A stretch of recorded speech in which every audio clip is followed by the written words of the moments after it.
Pulling up to the runway. Lemonade with the Hey, so this is just gonna be like a random review of the FNAF 2 movie. I seriously don't know why I'm recording this video right now. I just thought it would be a fun idea to review like a Five Nights at Freddy's movie because I have like nothing else to do in my life right now besides doing like art commissions to get like, I don't know, a freaking neon spider from Adopt Me. Five Nights at Freddy's 2 is it sure is a movie. It is a movie that I watched, and it's a movie that received a 16% score on Rotten Tomatoes. How lovely. Now, I'm gonna be, like, honest right here for this review. I actually don't know what my opinion is on this movie. Like, I genuinely don't know if I like this movie or not, and I think it's because I'm a mix of its target audience and the general audience. Because if you don't know already, many people consider the FNAF 2 movie to be a movie for FNAF fans and literally nobody else. And I grew up with the FNAF franchise, but I never really considered myself to be a part of the fandom. So I don't really know what to think of this movie, but I am going to go over some things that I liked about the movie and some things that I didn't like, because although I don't know what my opinion is on this movie, I do know that there is stuff in this movie that I like and stuff in this movie that I definitely dislike. First off, for the stuff that I like, I think the animatronics look incredible in this movie, and might arguably be better than the animatronics featured in the first Five Nights at Freddy's movie. Like, the amount of effort that went into the animatronics and like the pizzeria in this movie and just like the props and the setting was like incredible. They did a fantastic job, and that's one of my favorite things about this movie, which is the animatronics. I also thought that some of the death scenes were pretty solid, and I was actually surprised because this movie did have some death scenes here and there, but they were quite like violent. Like, I wasn't expecting this movie to have like full-on violence in it. Like, yes, this is a horror movie, and yes, the movie is rated M for mature, but I've seen a lot of babyfication of horror movies and horror games, and I just wasn't expecting this movie to go full out with its deaths. So I was kind of surprised when this movie decided to show like body parts falling off of people. Like, that was pretty cool. I also thought the actors in this movie did a pretty solid job, especially the little girl. I think her name is Piper, who plays Abby in the movie. I thought she did a pretty good job, especially for a child. I also thought the way that they portrayed Michael Afton, which, by the way, Michael Afton is in this movie, and I'll talk about him further on in the video. I think whoever was playing as him did a really good job. Like, every time he appeared on screen, I genuinely felt terrified because he was so goddamn creepy. But anyways, that is all the good stuff that I have to say, because unfortunately, this movie does have a ton of flaws, and I'm going to discuss them right now that I've gotten, you know, all the good stuff out of the way. First off, this movie felt like it didn't have a plot or a story. It just kind of felt like it was like things were just happening in the movie. Like, literally the whole movie in a nutshell is little girl goes to revisit her animatronic friends after not seeing them because she misses them. But oh no, it turns out the animatronics actually aren't her friends and are being controlled by this one possessed puppet animatronic called the Marionette. And then the girl frees the animatronics from the pizzeria, then they go on a killing spree, and then oh, look at this, you know, the old animatronics from the first movie fight back and,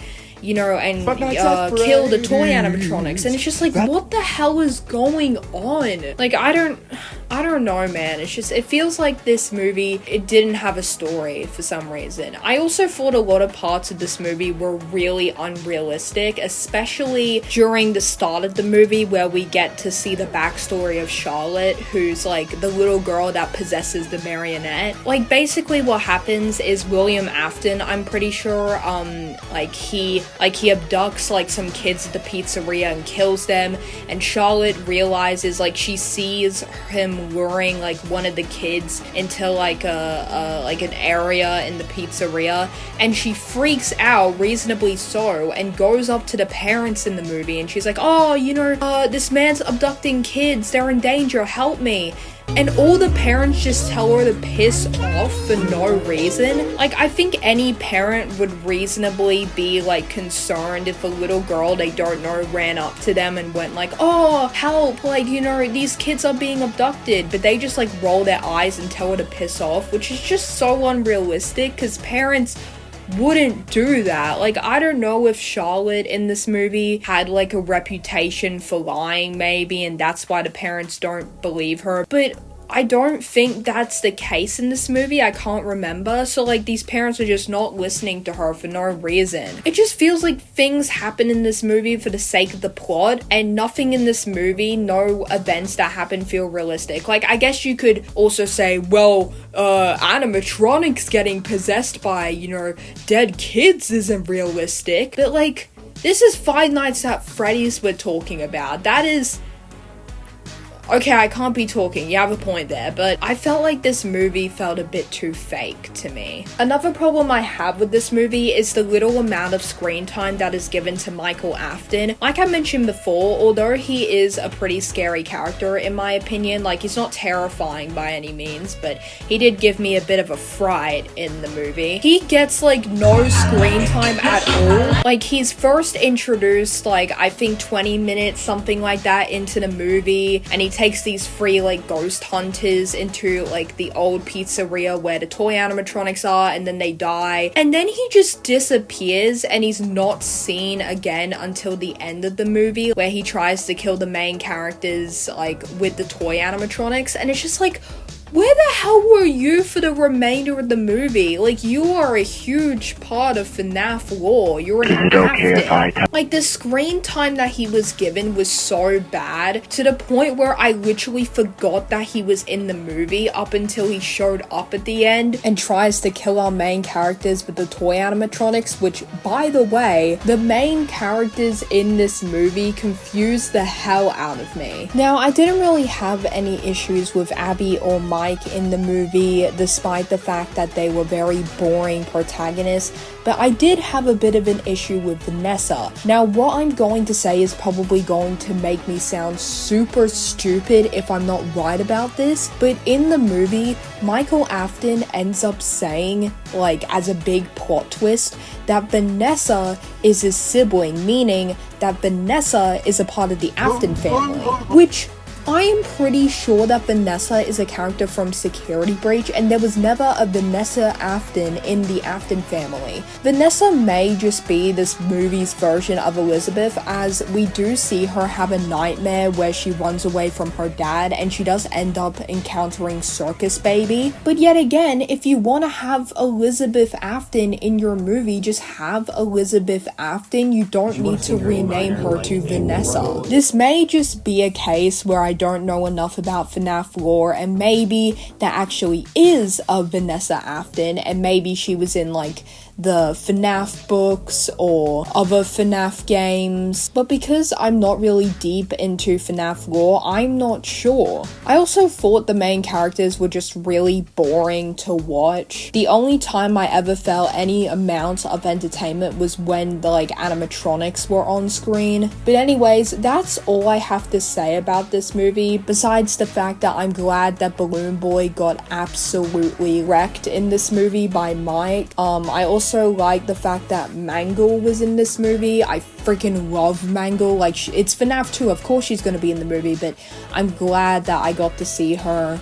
Freaking love her. And that's about it, other than the fact that Bonnie's voice really shocked me in the movie, because Toy Bonnie is actually voiced by MatPat, and I don't know if they just hired some random femboy to do the voice of Toy Bonnie, and then they just said that was MatPat who did the voice of him, but he sounds like so freaking feminine. Either he's got really good vocal range, or they actually got like a freaking femboy to voice him.